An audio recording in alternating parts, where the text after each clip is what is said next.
Hey guys, I hope you had a good weekend and a happy Easter. This week in Language Arts, we are going to have 2 assessment grades, which means you're going to have 2 test grades, okay?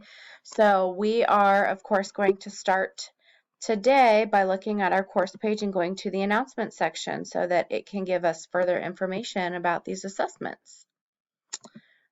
So let's go ahead and start from the beginning. Announcements for Monday, April 13th to Wednesday, April 15th. So you're going to have 3 days to complete your first test grade, okay?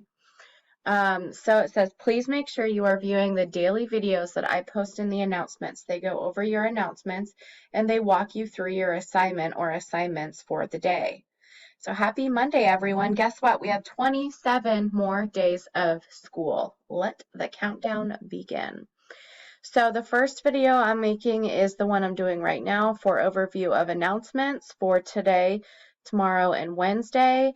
And then I have another video that goes over the assessment that you're going to be completing for Monday, Tuesday, and Wednesday. Your agenda for today. Today we will be continuing our traditional literature unit. You're going to read the legend Young Arthur and begin on your traditional literature comment assessment. This will count as a test grade.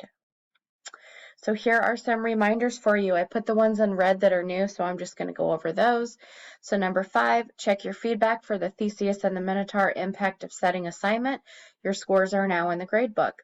Number 6, the How Odin Lost His Eye questions are also in the grade book.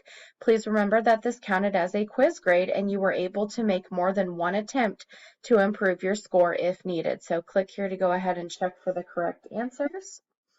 Some more reminders for you. Number 7, here are your correct answers for Theseus and the Minotaur. Number 8, you can click here to view a model response on the How Odin Lost His Eye micro progression writing. This is what you did Thursday and Friday. So you need to look at this example and reflect on your response and compare it to the model response. What did you do well and what could you have improved on? Sorry. Okay. So any questions or concerns? I made a link here for your discussion board, Monday, April 13th to Wednesday, April 15th, Young Arthur. If you have any questions, you can put them on the discussion post, or you can email me, or you can add a private message through your Google accounts. Okay? All right, so please make sure that you watch the other video that I'm making so you know exactly what's expected of you for your test grade for Young Arthur. All right, bye.